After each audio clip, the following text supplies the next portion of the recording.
Jumpa lagi dengan teacher pada pembelajaran akuntansi keuangan.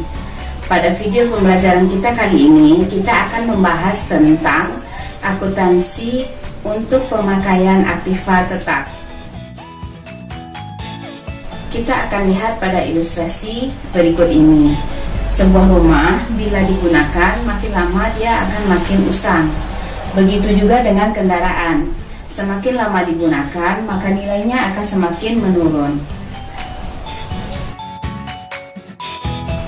Pemakaian yang terus-menerus itu menyebabkan nilai sebuah aktiva menyusut atau mengalami penyusutan, yang dikenal juga di dalam akuntansi dengan istilah depresiasi. Depresiasi atau penyusutan adalah berkurangnya nilai suatu aktiva karena telah dipakai dalam masa ekonomis. Dalam perhitungan penyusutan ada 4 metode yang digunakan. Yang pertama, metode garis lurus. Yang kedua, metode saldo menurun. Yang ketiga, metode jumlah angka tahun. Yang keempat, metode unit produksi. Ada beberapa hal yang perlu anak-anak teacher ketahui sebelum kita melakukan perhitungan penyusutan aktiva tetap. Yang pertama, istilah harga perolehan. Seperti pembelajaran kita sebelumnya, Ananda mesti sudah bisa memahami apa yang dimaksud dengan harga perolehan. Yang kedua yang perlu diperhatikan adalah umur ekonomis. Umur ekonomis adalah masa manfaat suatu aktiva dapat kita gunakan. Lalu yang terakhir yang perlu kita perhatikan adalah nilai residu atau nilai sisa. Setelah aktiva tersebut kita gunakan selama masa ekonomis, berapakah nilai sisa yang bisa kita prediksi? Kita akan bahas satu persatu masing-masing dari perhitungan penyusutan. Yang pertama yang akan kita bahas adalah metode garis lurus atau straight line method. Ciri-ciri dari metode garis lurus adalah yang pertama, perhitungannya lebih sederhana. Yang kedua, penyusutannya sama besar setiap tahun. Dan yang ketiga, tidak memperhatikan pola penggunaan aktiva. Rumus dari metode garis lurus adalah sebagai berikut.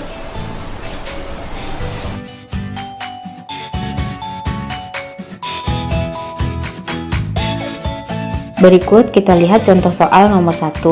Pada tanggal 5 Januari 2015, perusahaan membeli peralatan sebesar 12.500.000 dengan perkiraan nilai residu sebesar 500.000 dan masa manfaat 5 tahun. Dari soal dapat kita hitung besarnya penyusutan per tahun, yaitu harga perolehan sebesar 12.500.000 kita kurang dengan nilai residu sebesar 500.000 dan kita bagi dengan umur ekonomis 5 tahun, sehingga diperoleh hasil penyusutan per tahunnya adalah sebesar Rp2.400.000. Metode penyusutan yang kedua adalah metode saldo menurun atau yang dikenal juga dengan istilah declining method. Ciri-ciri dari metode saldo menurun adalah tarif yang digunakan merupakan 2 kali metode garis lurus. Yang kedua, penyusutannya selalu menurun setiap tahunnya. Yang terakhir, tidak memperhitungkan nilai sisa. Berikut rumus dari metode saldo menurun.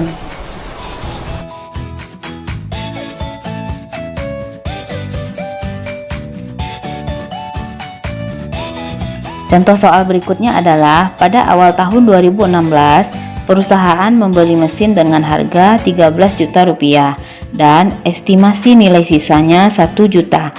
Usia ekonomis atau umur ekonomis mesin tersebut adalah 5 tahun. Untuk langkah pertama, kita tentukan dulu besarnya tarif penyusutan dengan cara 100% dibagi dengan umur ekonomis sebesar 5 tahun, lalu dikali dengan 2.